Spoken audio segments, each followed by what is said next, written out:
பார்த்தீங்கன்னா kojic soap சாம்பிள்லாம் unmould பண்ணிட்டு இருக்கேன். கொஞ்சம் டிஃப்ரெண்ட்டான மோல்டு வாங்கலாம்னு சொல்லி ரோஸ் மோல்டு தான் வாங்கியிருந்தேன். பக்கத்தில் போங்க.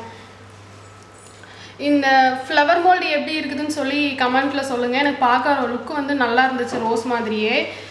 ஒரு 100 சாம்பிள்ஸ் வந்து கேட்டிருந்தாங்க ஒரு ரீட்டைல் கஸ்டமர். அவங்களுக்காக ரெடி பண்ணி இப்போ அன்மோல்டு பண்ணிட்டுருக்கேன். நீங்களும் ஏதாவது பிஸ்னஸ் பண்ணுறீங்க, இந்த மாதிரி சாம்பிள்ஸ் கொடுக்கணும் அப்படின்னா நீங்கள் சொல்லுங்கள். நம்ம சாம்பிள்ஸ் வந்து ரெடி பண்ணி கொடுப்போம். இல்லை நம்மக்கிட்ட வந்து ரீட்டைல் பிஸ்னஸ் பண்ணணும், ரீபிராண்டிங் பிஸ்னஸ் பண்ணணும் அப்படின்னா அதுக்கும் நீங்கள் வந்து ப்ராப்பரான கைடன்ஸ் நான் உங்களுக்கு கொடுத்துருவேன். கண்டிப்பாக நீங்கள் வந்து என்னை கான்டாக்ட் பண்ணலாம். நம்ம ஃப்ரீ சாம்பிள்ஸ் கொடுத்தா லாஸ் ஆகாதான் நிறைய பேர் கேட்டிங்க. லாஸ் ஆகாது.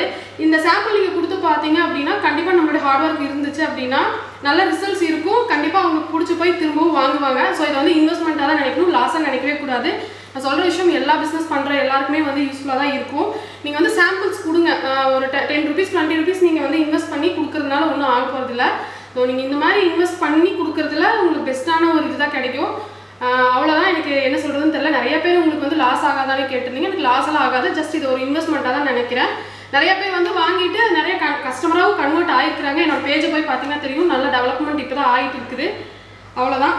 இன்னும் அடுத்த அப்டேட்ஸ்க்கு நம்ம சேனலை ஃபாலோ பண்ணிக்கோங்க. தேங்க்யூ.